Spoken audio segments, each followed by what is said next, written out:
How to activate cmd command in any folder। देखिए cmd command DOS prompt को हम किसी भी जगह पे कहीं पे भी एक्टिवेट करना चाहते हैं। देखिए जैसे आप लोग देख सकते हैं ऊपर मेरे पास एक पाथ है कंप्यूटर लोकल डिस्क ड्राइव ई और उसमें न्यू फोल्डर मैंने ओपन किया हुआ है। देखिए द फोल्डर इज़ एम्प्टी।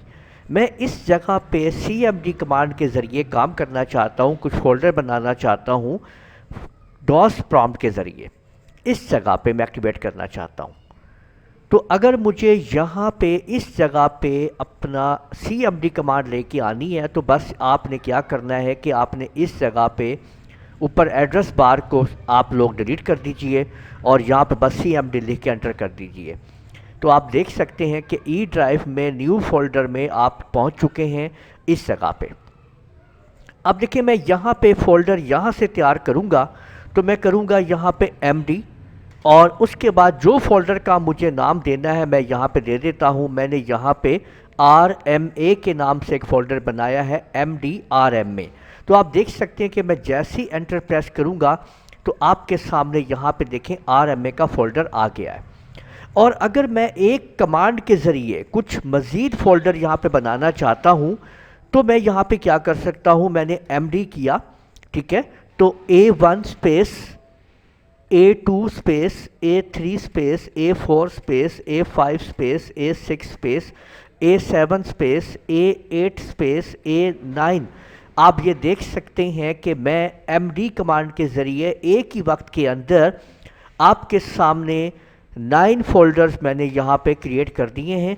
आप लोग देख सकते हैं कि एक ही कमांड मैंने यूज़ की है और 9 के 9 फोल्डर्स जो हैं वो मैंने यहाँ पे एक्टिवेट कर दिए हैं। तो अब अगर मुझे इनको डिलीट भी करना है तो मैं कैसे इनको डिलीट करूँगा, तो मैंने अब क्या किया, rd कमांड को यूज़ किया। लेकिन इससे पहले कि आप इनको डिलीट करें ये आप लोग मेक श्योर कर लें कि आप लोग जिन फोल्डर को डिलीट कर रहे हैं वो पहले से एम्प्टी हैं। और आप एक ही कमांड लगा के इसी तरह से आप इसको डिलीट भी कर सकते हैं, ठीक है ना, एक ही दफ़ा में। ठीक हो गई बात। तो आप अगर ये करना चाहते हैं कि एक ही कमांड आप लगाएं, ठीक है, और ये देख सकते हैं कि ये सारे के सारे फोल्डर जो हमने बनाए, और अगर मैं इसमें rm में भी शामिल कर दूं तो वो भी मैंने शामिल कर दिया है और आप देख लीजिए कि सारा कुछ ख़त्म हो चुका है।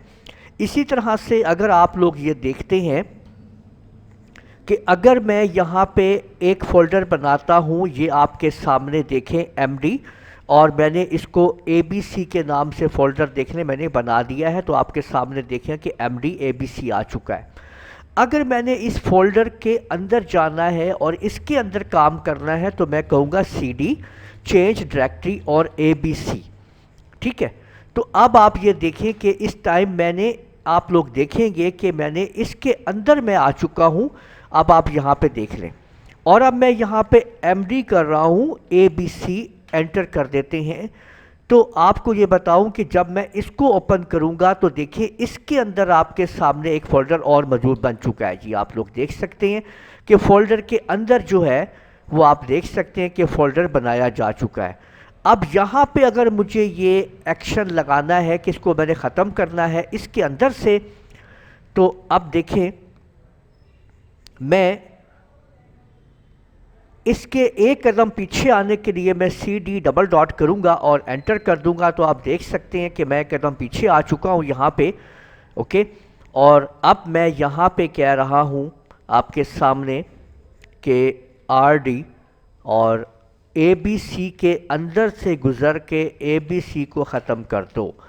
तो अगर मैं अब आपको यहाँ पे दिखाऊँ तो इसके अंदर देखें कुछ भी नहीं है, ठीक है। तो अब हम लोगों ने आज ये समझ लिया है कि कंप्यूटर में डॉस प्रॉम्प्ट के अंदर md, cd और rd क्या होती हैं और उनको हम कैसे यूज़ कर सकते हैं। तो उम्मीद है आप लोगों को ये समझ आ गया होगा कि आप md के ज़रिए आप किसी फोल्डर को बनाते हैं, cd के ज़रिए आप उसके अंदर चले जाते हैं और rd के ज़रिए आप उसको रिमूव कर सकते हैं। इस वीडियो को आप लोग लाइक कीजिए, शेयर कीजिए, कमेंट करना ना भूलिएगा। और अगर आप लोगों ने अभी तक मेरा चैनल सब्सक्राइब कर लीजिए, साथ में बेल आइकन को भी क्लिक कर लिया करें ताकि आप लोगों को आने वाली मेरी तमाम वीडियोस बर वक्त मिल सकें। इजाज़त दीजिएगा, अल्लाह हाफिज़।